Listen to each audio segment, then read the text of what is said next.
welcome everyone. It gives me immense pleasure as chair of ASME to host this, but I'm very ably assisted by members from the ASME office and of course Professor Karen Mattock, who is our Director for Awards.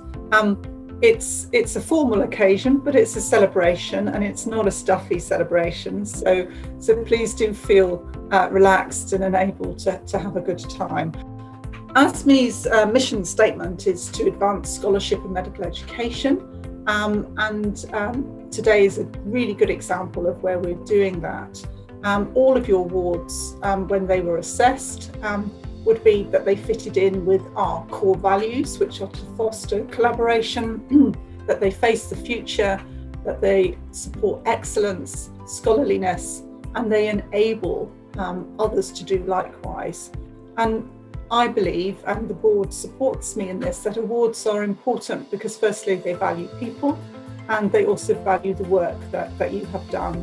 And in that way, they facilitate scholarly activity and the dissemination thereof. And hopefully, as one of ASME's final outcomes really is that they affect long-lasting change. And today is an example of where you've all done that. And it is with great pleasure, therefore, that I await to listen to your presentations. Karen is going to go through a little bit of briefing as well. Thank you, Karen. Thanks, Sandra, and can I have my welcome, and also just to say congratulations to the award winners that we're going to be hearing from today. We'll be able to congratulate them individually in a minute. My name's Karen Mattock. I'm Director of Awards for ASME, and so it's my pleasure to actually be the Director of Awards because I get to be involved in celebrating people's achievements. And we think of the awards as a core member benefit for being part of ASME. This is a really important part of what we do. But it takes a lot of work. It takes a lot of your work, obviously, to put together great applications. It takes a lot of the ASME team and particularly the ASME office. But also I just wanted to mention the reviewers because we have quite a number of awards at ASME, that's a huge amount of work in the review process, all of which is voluntary. So I just wanted to sort of acknowledge the life cycle of awards. So in 2020, we spent £112,000 on funding for awards. As you'll have seen from the website, and I've seen the link to the website go in the chat as well, we've got quite a lot of awards. We've had a long think over the years about whether we've got too many, but actually we've decided that being able to recognise and reward as many people as possible is a good thing. So in 2020, £112,000 of funding, 28 recipients of awards, and those are individuals, teams and institutions. And we've now into our 4th year of awarding the medical education PhD studentship from ASME, which I think is a real step change in what we're able to offer and will have a big impact on the medical education field. And we also make 3 awards in partnership with other bodies such as the GMC. So in usual times, we have many more face-to-face opportunities to share news about our award winners and the nature of their awards. But obviously, in this most peculiar of years, we've had less of those opportunities. So today, for the first time, we have an ASME Honours event where we've invited a subset of award winners to come and tell us about their awards in this online forum. So those people invited today are either those who've been awarded one of our newest awards, either the institutional awards or the board award, or have received our largest grant, which is the ASME studentship.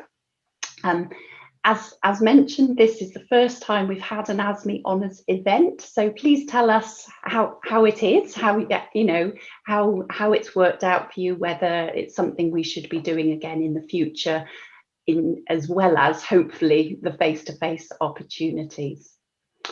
So that's kind of our welcome. So we're going to start going into the individual awards now, hopefully with a few minutes in hand, which is going to be good.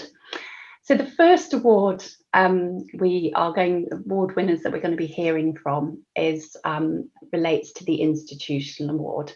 So as Sandra said, the ASME mission is to advance scholarship in medical education, and many of our awards support individuals to achieve excellence in medical education. But of course, the organisation in which the individual is embedded makes a huge difference to their ability to achieve excellence. So we're delighted to have launched the ASME Institutional Commitment to Scholarship Award. And this is a non-monetary prize. You'll be able to see the prize on the slide being handed over here.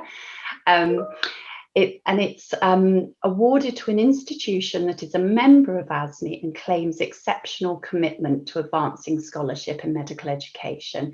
And that's scholarship in all its forms: research, evaluation, innovation, etc., and including translation of evidence into practice. So 3 awards were made in this first round of institutional awards: 1 to a higher education institution, 1 to a healthcare provider, and 1 to the other category, which can be anything else. So the first institutional award we're going to be making, or have made but be recognising today, is the Research Department of Medical Education at UCL Medical School. And I think we're having a group input, but we're going to be starting with Professor Ann Griffin. So over to you, Anne. Thank you, Karen. Thank you, Sandra. Thank you, ASME.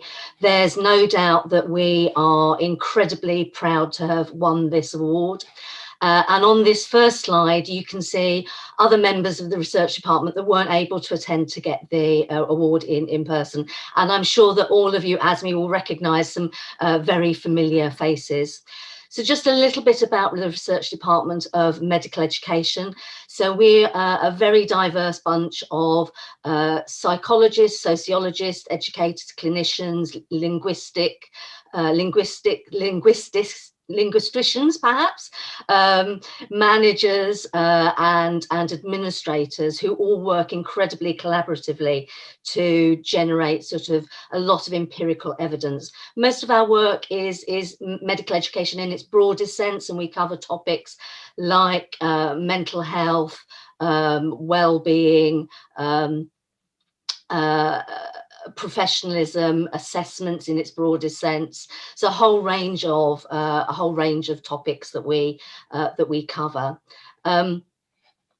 And just to sort of resonate with what you were saying about our core values, Karen. So like you, we've realised over the years that we've had to make a significant investment into 3 key areas, and that is our staff and students and supporting them to develop.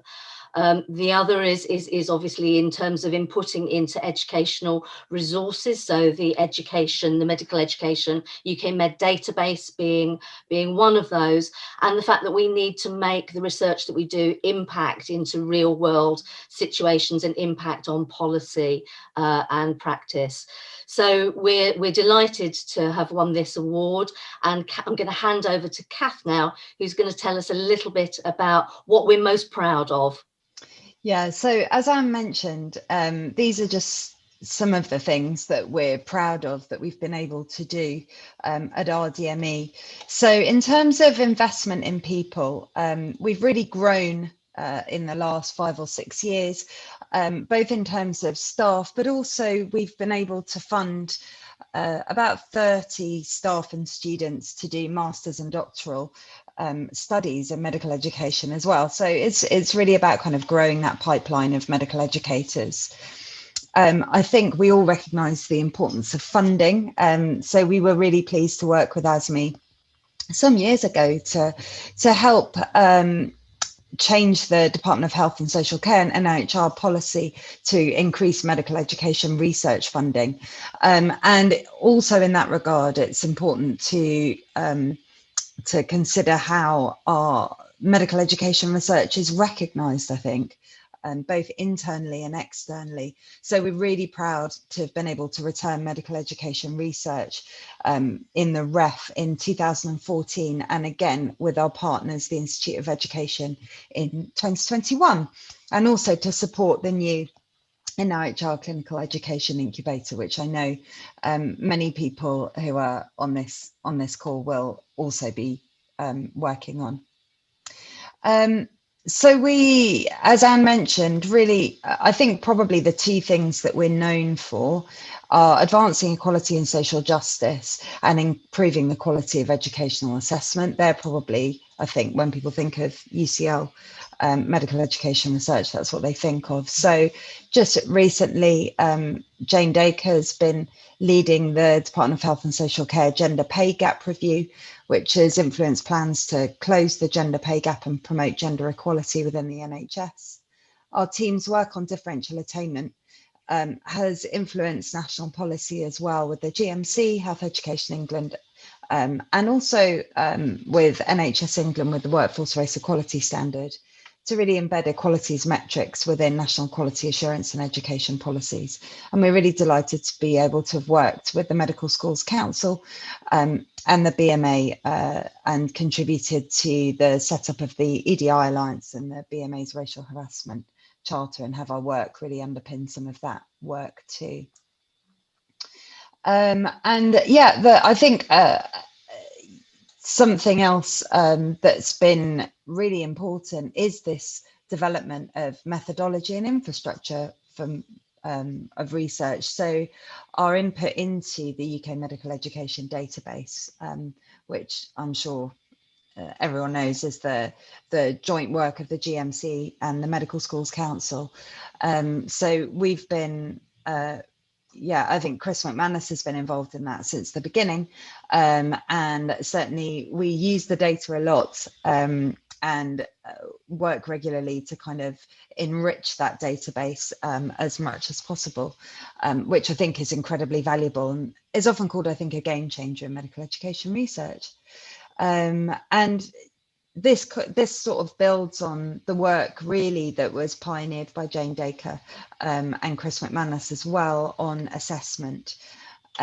So, you know, we've brought together experts and trained early career researchers and research students to design and validate and implement and evaluate high stakes examinations and assessment from selection into medical school all the way through to postgraduate medicine, and including the licensing exam for overseas medical graduates and the tests of competence for the GMC's fitness to practice procedures.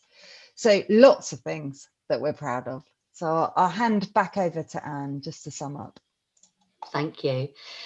So the next slide, Helen, is really just a little bit about what this award means for us. So already this award has been recognised by very senior people within UCL and raised the awareness of the importance of our discipline, which, while still in its infancy, has highlighted the important contribution that educational research and scholarship can make in higher education as well as in healthcare. We also hope that this award will raise awareness to the medical education, or about medical education, to others that are currently outside of our community, and that through this we'll be able to attract more masters and doctoral students to all of our institutions, not just to UCL. Because I think we, like you, want to advance the pipeline of medical educators and help establish career pathways, increasing the legitimacy and opportunities for careers in medical education. The receipt of our award has also been noted by national and international audiences, and our aspiration is that this will lead to increased opportunities for collaboration. By working in partnership, we recognise the importance of including the diversity of perspectives out there, which ultimately leads to raising the quality of our research and resulting in better impact. And we also, as Kath says, hope that this results in much better funding opportunities for medical education research. Ultimately, what these awards do is raise the profile of medical education, and we intend to be worthy recipients of the award. I also want just to make a personal note, just to say that this team is an incredibly talented and inspirational team to work with. And we're all here today because of the amazing contributions that everybody makes to that. And I'd also like to thank our referees for their support in our application. So once again, we'd like to thank you, ASME, for this award. We are very honoured to have received it. Thank you. Congratulations, Anne, and well done, team. I've had the pleasure of working with some of your team and know them to be very talented. So hear. So we've got a couple of minutes. Shall we take our mics off and do a quick clap, shall we?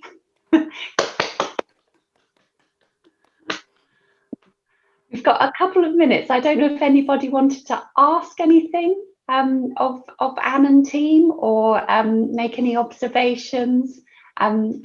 The moment is now, if you'd like to. I was wondering what she felt the award would give her unit, particularly the team that has won this. And you said that it's given you external recognition. Is there anything else that you feel that the award has done? I think from a sort of education within a higher education institute perspective, most people's research gets rewarded for, you know, creating cures to cancer and all the rest of it, or through sort of a stunning performance in the ref. And so I think that what this does for internal and external audiences is say actually how important, we forget how important, you know, education and training is within the clinical world in which we live. And I think this award just promotes that aspect, that you can't ignore the humans that deliver care. Thank you. Lovely. Okay. There is a question, but I'll leave you to answer it in the chat for aspiring PhD students to MedEd, UCL, who might be the first port of call. But I'll leave you to answer that one in the chat. And I'm going to hand over to Sandra now to introduce the next award. Excellent. Thank you so much. So it's with great pleasure that I then move on to the second of our institutional awards.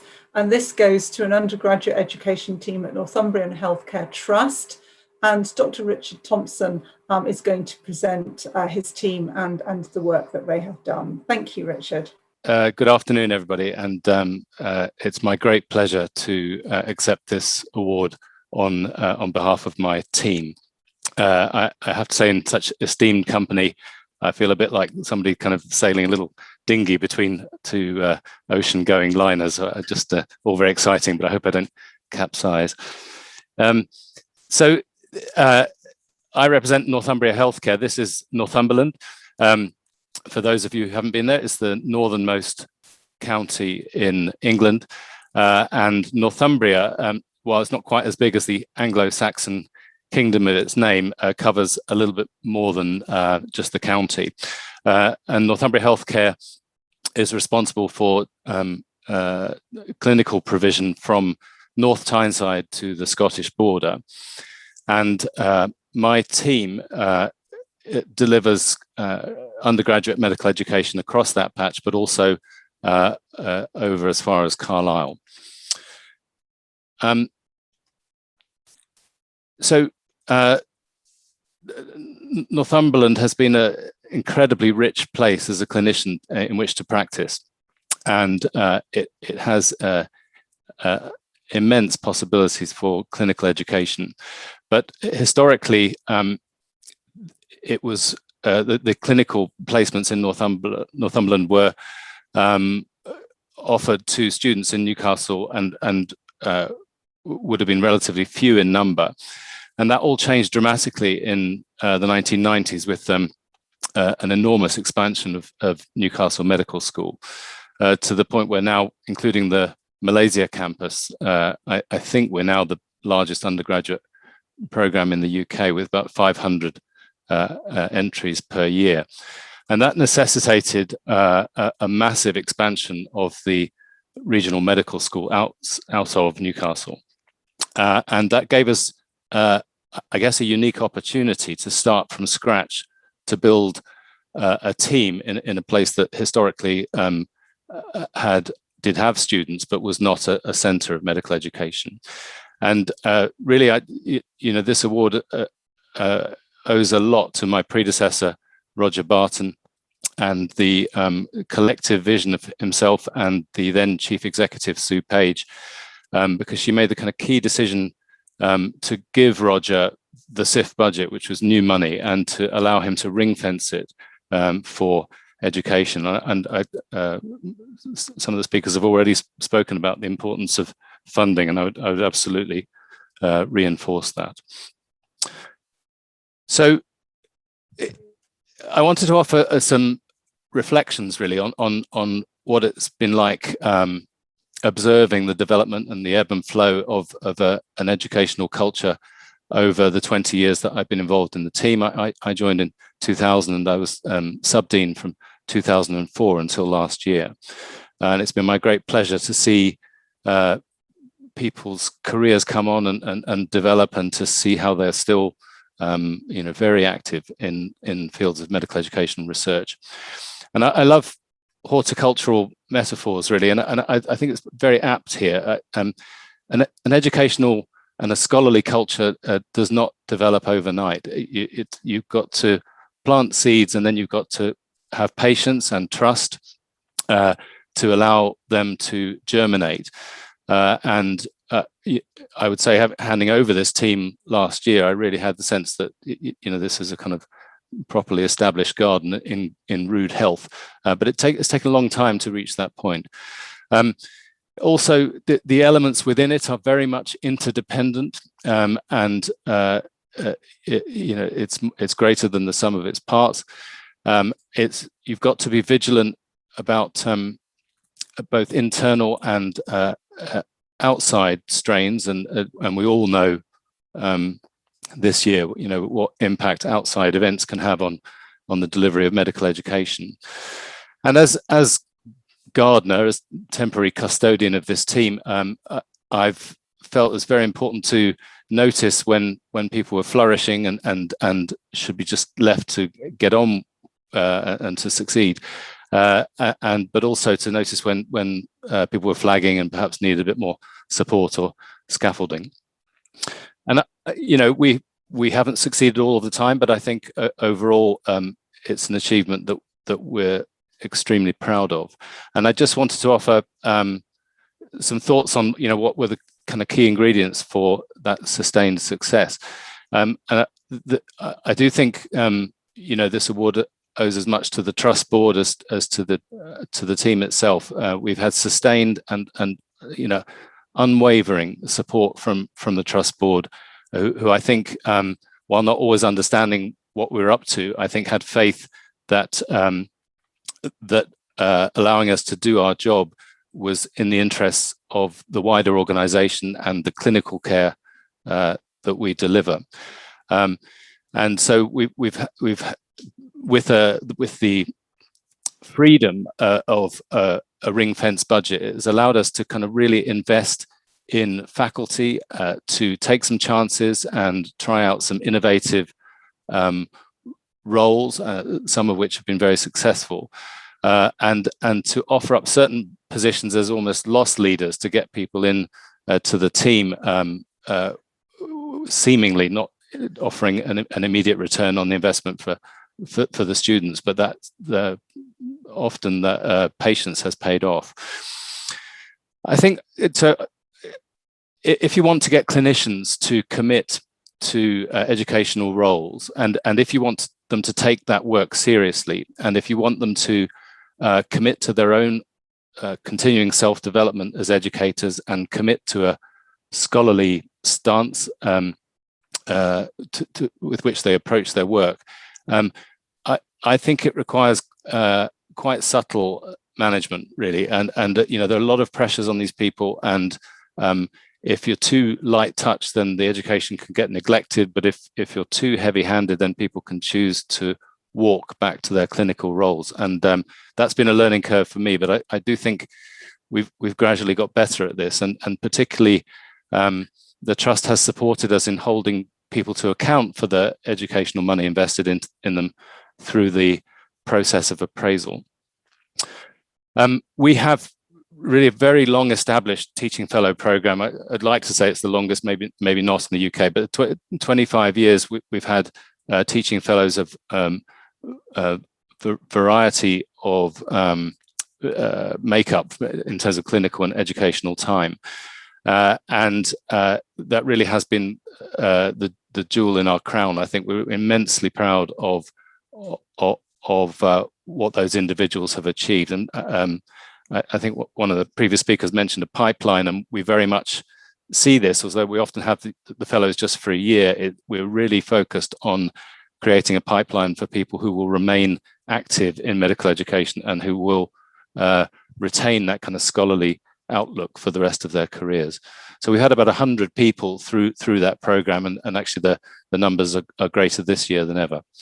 Those fellows have won a number of awards. We've funded them to do the certificate up to Masters in medical education, and most importantly, really, a number of them remain very active in med ed research, and about a dozen of those fellows have come back to work for us in the trust. So overall, big success story, but requires a lot of attention. We've also really taken very seriously our development of nurses and other health professionals as educators of medical students. We have recruited them very carefully, with an eye to their aptitude and passion around education, and we've really supported them to overcome some of the imposter syndrome stuff, deal with some of the tactics that medical students can deploy when being taught by people who aren't doctors, and we've promoted some of these individuals up to very high levels within the program as course leads, and given them kind of creative control over delivery.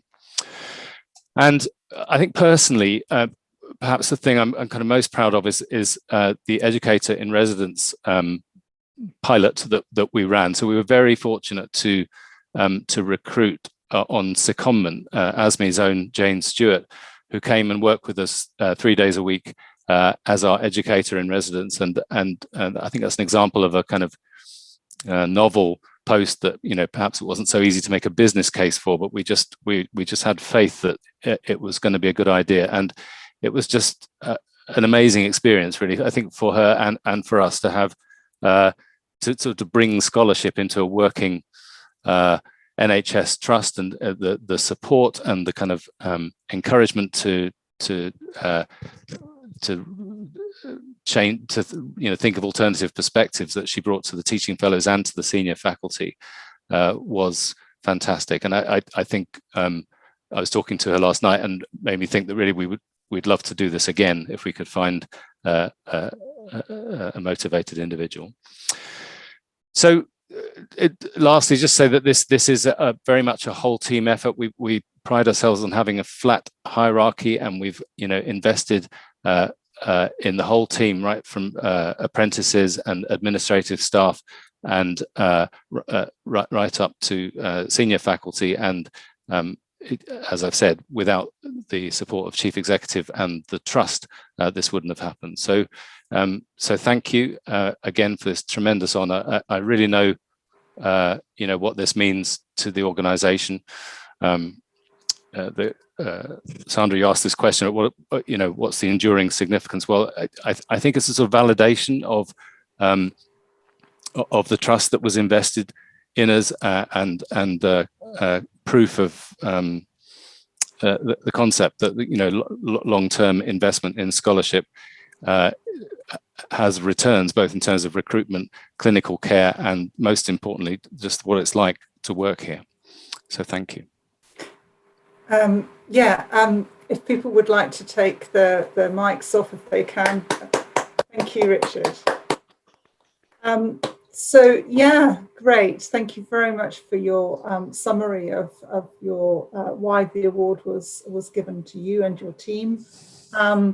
We've run out of time for questions at this slot, but there might be some questions at the end, I'm sure. And please do keep an eye on the chat, because I know people are posting there for you, Richard. So if we could move on to the next one, please, Kat. Yeah, sure. So it's my pleasure now to introduce the third and final institutional award, and this is in the other category. So the other category, it was really interesting because we didn't know who might apply under that heading, but we did know there was a wide range of bodies that might not quite fit into the other two categories.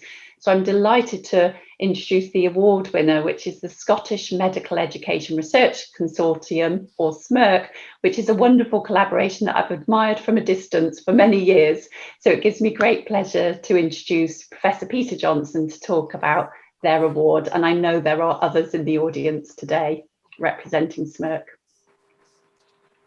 Thanks very much, Karen. It's interesting to be in amongst a collection of other bodies, which showing the pictures of Kim and me was maybe not the best thing to say at that particular moment. There we go. I think one of the things about Smirk is it's about developing people as well as the environments within which people can operate. And I think that's one of our key messages. If we think about why Smirk was created, first of all, it was an institutional collaboration across the nation of Scotland with the 5 Scottish medical schools and NHS Education for Scotland. NHS Education for Scotland is an unusual beast in that it's been on the go now for 20 years, and it is a special health board in Scotland, and it's designed, well, it says it on the tin really, to provide opportunities for education. And what now is a role that most people will be more familiar with is in HEE, which took up most of what NES has been doing. When we started around Smirk, the idea was that we wanted to build on the quality of medical education research that there was in Scotland, and to deliver it at greater density and at more pace. We also wanted to be able to use the opportunity to provide Scottish Government with data and thereby influence their policy. The other piece about all of this was building people, capacity to carry out education research in Scotland. We are fortunate in that NES that there is a strategy for education research, and it's based around 2 main themes, the first of which is developing the workforce, and the second is about developing the learning environment within which the workforce operates. And over the years, we have developed a number of research themes, which I've written there: selection, medical career choices, transitions, more about the working environment, faculty development, and more recently, well-being in the pandemic. I think both Anne and Richard have mentioned the importance of funding. And NES has really provided that with, over the last 10 years, over £1 million in core funding. And that really has given us the opportunity to do a huge amount of stuff. And we've managed to mirror that with almost the same amount of external funding from a variety of different sources. And that's really been the key to enabling us to continue. The fact we know that we've got assured funding there is essential. What have we done with it? Well, it's a trumpet blowing day. And so I think it's fair to say that we have positioned Scotland with Smirk internationally as a provider of really high quality medical education research, and therefore some influence associated with that. We've been able, through the funding, to produce projects, studentships, and various scholarships out of our core funding from NES. And for anybody that's interested, we're currently in the midst of a grant round where we've got about at least £75,000 worth of money to disperse around grants for education research projects coming up now. We've managed to find a research income from other places, and in medical education research, that's actually more of a challenge than it is for many different other areas of medical research. And we've been able to collaborate with people widely across the world. One of the great things I think we've been able to do is develop people. And we've taken people from being PhD students all the way through to being senior lecturers, and we've a number of lecturers and other people on the way, people in academic institutions doing organizational and academic posts, having had a background in Smirk.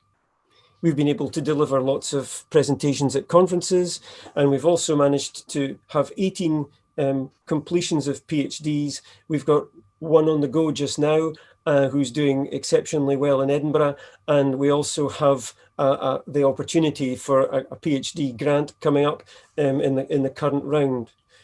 There's lots of papers, reports, consultations, and interestingly, when you look at what we've actually done, our work appears in various places in Scotland in policy in terms of the workforce selection processes and other aspects of medical education.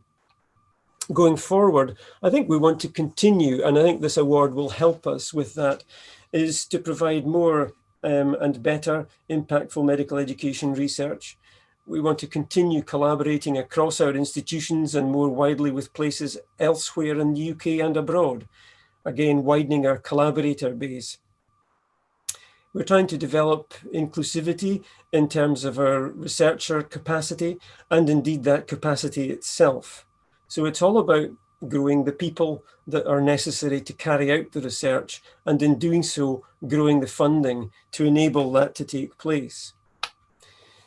If you think about this over the last 10 years or so, it was a bit of a risk for NEST to put money in behind this organisation. Getting 5 medical schools to speak to each other is one thing. To get them to collaborate around a project is quite an achievement, I think. And to be able to sustain that over 10 years is something which I think is really important and worthwhile. But it has been sustainable. We hear an awful lot about new ways of working just now. But in fact, new ways of working is what we all do all the time. And we've done that with Smirk around about this collaboration. The environment that we work in is very supportive. It's innovative. We question each other, sometimes quite ruthlessly, but it's very productive. And there's a huge sense of enjoyment and a feelingness of belonging to the organization, although we accept that sometimes people feel it's difficult to get into it. And there's a challenge there about how we actually do broaden our appeal to other people. Overall, I think our approach is positive. It encourages the development of people as researchers, and we try to be as open and supportive of our staff, our students, our colleagues, and the institutions that we work in as we possibly can be. Finally, I think it's really important just in this list to acknowledge the people on the left of the screen. Malcolm, Caroline, Mike, Stuart, Rowan and Murray all put a huge amount of effort in to enable Smirk to take place. The people on the right-hand side of the screen were the ones who actually put their shoulder behind it, Charlotte Rees and Jen Cleland, the previous directors of Smirk. But all the other people whose names you probably won't have heard of, who have done a huge amount of work behind the scenes, who have collaborated, who have produced the administrative components of the work, who have supported the organisation through the time, the institutions, all the people who've collaborated, and lastly, the participants in the studies. In finishing, I would say it has been a great privilege to be in a position to apply for this award, and it is a huge honour to win one, and thank you all very much. Thank you, Peter. We're going to do the clap again. Congratulations. Thank you.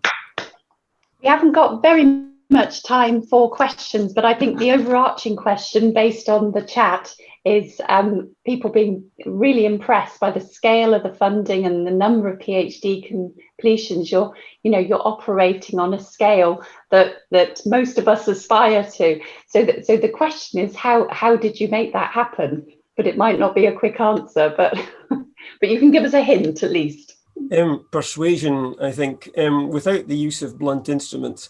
I think the idea was that there were data sitting there that could be used, and what could we do with it?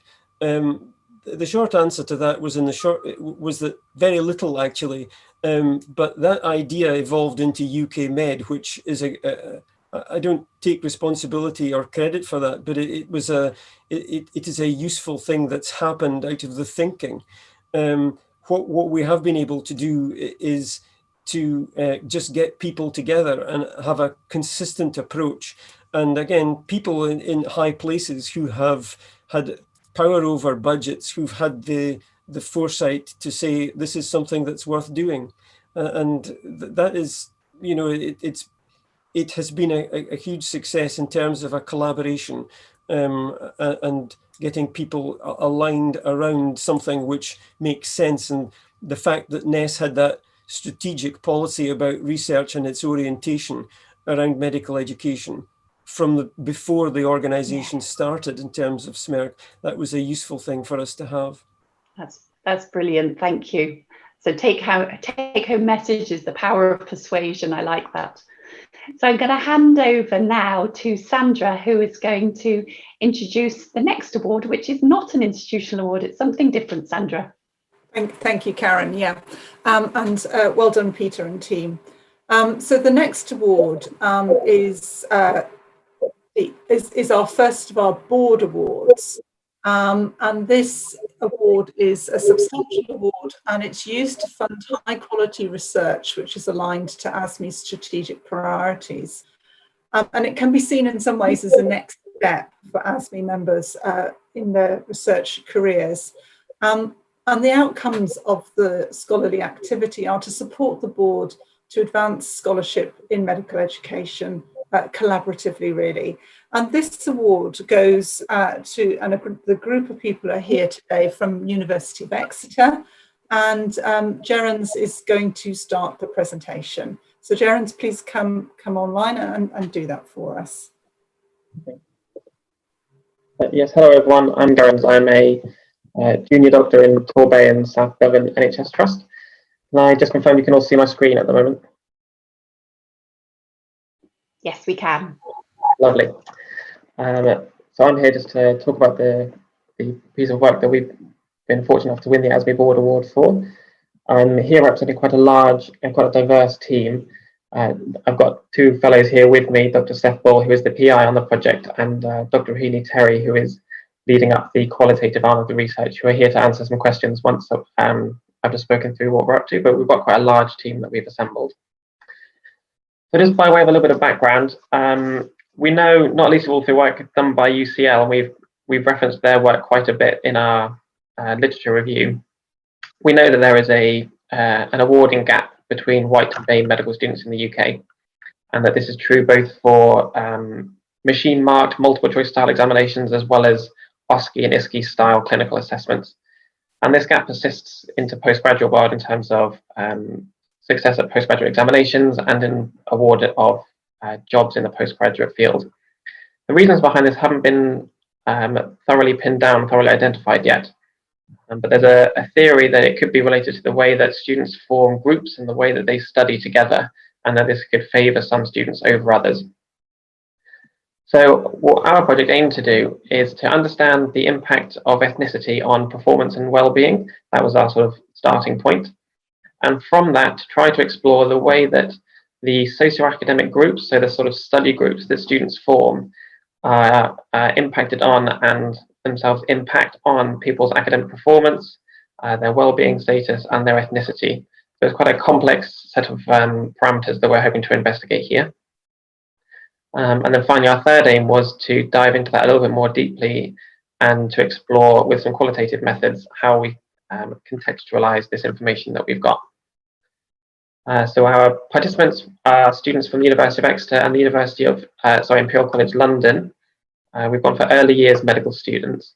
And these two institutions were really chosen because they have a really interesting contrast in their ethnic makeup, both of the students themselves and also of the sort of the world in which the students will be living, with a sort of twice the proportion of BAME students at Imperial as there is at the University of Exeter, which we hope will give us some really interesting data on how that could be shaping students' experiences. So our methods, we've got sort of two broad arms to this project. Our quantitative method uses a survey, which in previous times might have been on paper, but in the times that we're living in has been via a Microsoft Forms, which collects the ethnicity of the students and asks them to list a group of students that they interact with in activities that support their learning. So we're thinking groups that students have formed themselves that aren't groups that have been mandated by the university, that meet outside of university time in order to support each other's working. We've also got a measure of how connected they feel to this group, as well as a validated wellbeing tool. And they also give us their permission to access their academic performance along with the survey. What we're hoping to be able to produce after that is something that looks like this. So this is a piece of research that came out of Manchester a few years ago. Each of these points is a student, and each line between them is a connection between the students. And this sort of initial sort of seminal work in this field overlaid ethnicity data onto this. And what they found was that students tended to cluster around members of their own ethnicity, with a theory that this could be negatively impacting students of some ethnic backgrounds over others. What we're hoping to do is to repeat this work at these two institutions, and also layer on top of that an understanding about how well-being fits into it and about how academic performance fits into it. So it might be that students cluster around people with a similar well-being to them, people who might be that high performers tend to cluster together. These are things that we don't know about yet, so we're hoping to get some quite useful information from that. But probably the most useful part of the project is actually going to be the qualitative arm. So here we're using semi-structured interviews with purposive sampling to really dive in and start to explore the experiences of students in belonging to these groups, what these students feel these groups bring to them in terms of both enablers for their academic success and possibly barriers to their academic success, and also what enablers and barriers there are for students in joining these groups and forming these groups. Because we think this is a real element of the student experience that hasn't been thoroughly explored yet. And we're sort of getting some really good information from this as we move through. And this is the bit that has been supported most sort of firmly by the board award, because it's allowed us to appoint Dr. Terry, who is here today, as a research fellow with a real expertise in qualitative methodology, who's been leading on this arm. So where are we now? We are just approaching the end of our data collection phase at the moment, at both Exeter and Imperial. We've started our interviews as well, and the thematic analysis is underway, and we're getting some really rich data that is hopefully going to be very useful and very informative once we've managed to piece it all together. But it's all a bit of a web at the moment, and trying to unpick it is going to be a bit tricky. Unfortunately, one of our team members is the lead psychometrician at the University of Exeter, who's going to help us with our statistics. So what has the award brought for us? Well, without this award, I think it's fair to say we wouldn't have been able to assemble the team that we've been able to, and having an award as prestigious as this attached to the project has allowed us to undertake much higher quality research than we would have been able to before, largely thanks to Rohini joining the team. But it's also allowed us to really broaden out our aims, and I think without having this funding, we probably would have done a much smaller, more focused project with a much smaller team, which wouldn't have contributed as much to the field as what we're hoping to be able to contribute. So it's definitely helped us in that sense. As well as sort of encouraging people to join our team with the grant funding, we've also been reaching out to teams in Australia for collaboration. So it's really sort of given a kickstart to the project that will hopefully have some momentum that we can continue going forwards. As I say, it's allowed us to appoint an experienced research fellow to really lead up on the qualitative arm and lead up on the thematic analysis, which has been invaluable. And lastly, we're just hoping that it allows us to create some real positive change in this field. The focus on the impact of ethnicity on our lives has become thrown into sharp relief recently, and it was during the Black Lives Matter protests that we initially put in this application for the grant. And I think it's sort of one of the things that medical education really needs to be focusing on is understanding why there is this gap between white and BAME students and why this gap persists, and hopefully we'll add a little piece to that puzzle. I think that's all I have to say, so I will hand over if anybody wants to ask any questions. We've got two members of the team here who will be glad to answer them. Okay, thank you so much and congratulations. It's a fascinating, really fascinating piece of work. Could we show our appreciation in a time-honoured way, please? we are running out of time. I would suggest that we should postpone questions to the end. Okay, but very many congratulations. Karen, would you like to introduce our last award winner, please? Yes, I'd love to. And apologies, I have a dog barking in the background now, just to add to the occasion. So the final award we'd like to introduce today, but last but definitely not least, is our latest PhD award. As I've already mentioned, this was a real step change in what we were able to offer in the way of ASME awards, because obviously a PhD not only achieves a 3-year project or possibly more than one project, but actually it's an important part of the development and the succession planning of the whole research field. There's relatively few people with PhDs in medical education still. So for all those reasons, it's a really important award for us. So I'm delighted to introduce Professor John Sanders, who's going to tell us about how the recent studentship funding is going to be spent. Over to you, John. Okay, thank you very much, Karen. First of all, I'd like to say, how highly honoured we are to receive this award. So thank you very much. And I hope that our PhD student, when we appoint one, will also feel the same degree of honour and privilege, because we all know medical education can be a bit of a Cinderella, particularly for funding. So our scholar PhD studentship was awarded based on this overall research, as you can see. And we couldn't have put in this bid without having a fantastic team working across 2 institutions. We have been working together for several years now, and I think this is a great opportunity for us to actually produce and to develop our research capacity as well. So other than myself at Edge Hill University, there's Professor Jeremy Brown, and it's a great privilege to work with colleagues at the University of Nottingham, Rakesh Patel and Chris Madden.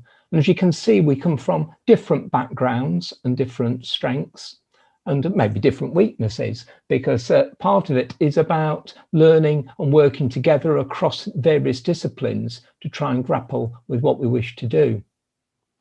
Now, we've focused on clinical reasoning because, as we all know, this is absolutely essential to develop for future clinical practice.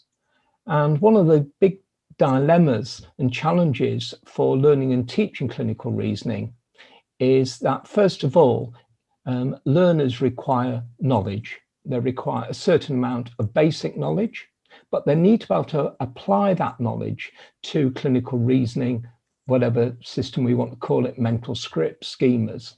But also importantly, it requires thinking skills, that's what I've called it, which is self-regulated learning skills about how they plan, how they monitor, and how they adapt during this process.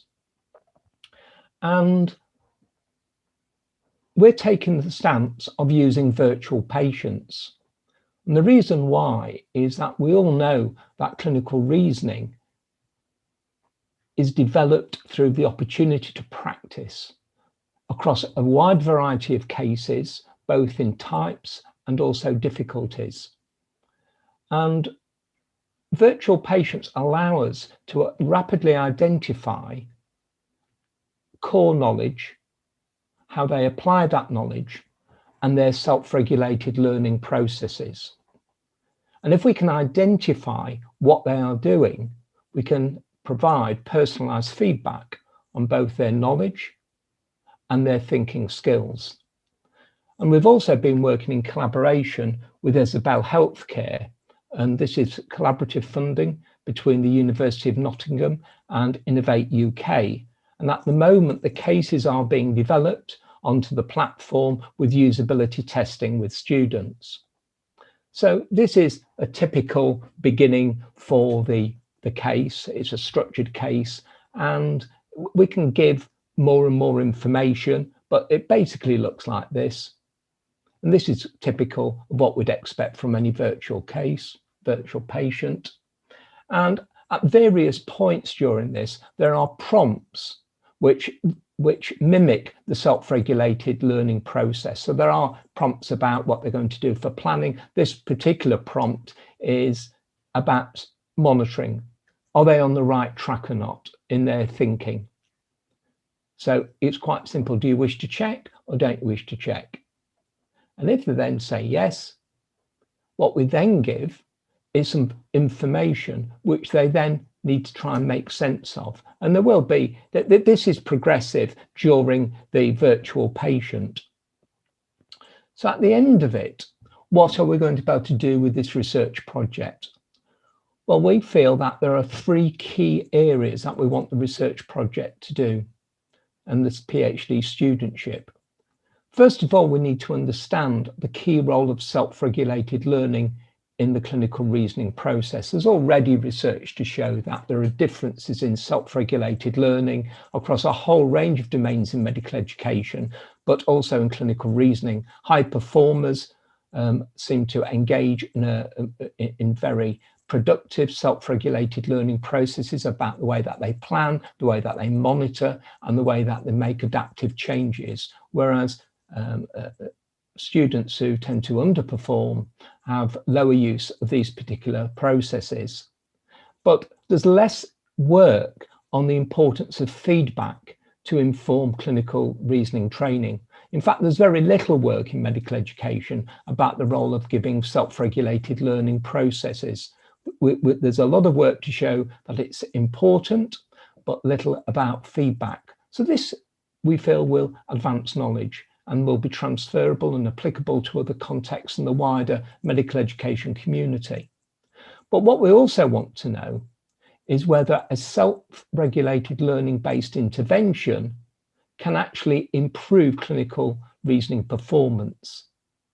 And we want to overcome the fact that you might be able to develop it for one particular type of case, but we want to see whether it transfers to different types of cases, but also about the level of difficulty of the case. And also, which is really important, we want to understand whether, if we develop a method in which we can identify and give feedback on self-regulated learning in clinical reasoning, how we can actually implement that into the mainstream of clinical reasoning training, including the perceived user, which are students and tutors, about the usefulness and the ease of use, the usability, because that's an important aspect. So as you can see, it will be a mixed method study. So that's what we intend to do. Currently, we are advertising for the student to begin on the 1st of October, and the applications don't end until the 31st of July. I have posted the web link on the chat, and it will, I'm sure, be appearing through the ASME various feeds as well.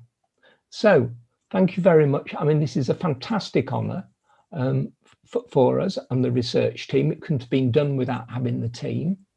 And I think it's, as I said before, it's a fantastic opportunity for anyone who you know as who wants to do a PhD in medical education into a really important area with an innovative approach and an established collaborative team. And this is a great opportunity once again. So thank you very much. And we look forward to presenting the work in due course to ASME and its membership. So thank you once again. And let's you haven't done it yet, John, but we're going to clap you anyway. Oh, thank you. Thank you. So congratulations at this beginning stage of the journey. I mean, it's a great project. It's an ambitious project, but it's, you know, it's got so many elements to it, and you know, it will be a lucky student because you've got a fantastic team together to supervise the work as well. And I guess we as a field can do our bit in sharing the advert as well and making sure that, you know, the best possible field applies. So if you know of people who are thinking about PhD in medical education, please do spread the word. I haven't seen any specific questions, but I'm sure you'd welcome any questions directly or via the chat, John. Yes, or directly by email. I'd be delighted. And certainly if anybody wants to talk informally about the applications, they're only too welcome to. And if they go onto the Edge Hill University website and just search PhD opportunities, it's currently advertised on the site. So, and it's got large maps. And of course, ASME is well recognised as well in it. And it's a great honour for the university and also for the University of Nottingham. So thank you. Brilliant.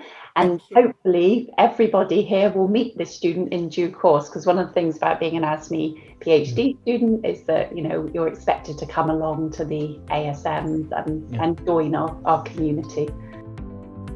Are there any burning questions for the earlier presenters? Okay, but you have got people's contact details, and certainly many of them, Anne, for example, has welcomed your ongoing communication with herself. So please do make use of that. Yes, final congratulations to everybody. Well done so much. And thank you for participating so nicely in the event today. It's been a very enjoyable activity. It's the first, and hopefully therefore I think we should continue with this because it's been great. A video of the session will be made available on the website for a few days, along with the document containing any answers to any questions which you have posed, which we haven't managed to actually get to. And also many of you will have been partaking in our ASME bite-sized activities. We're having a little break over the summer, but we will be back later in the year, and we will be announcing those in due course. So that is it. Thank you. Enjoy, and well done.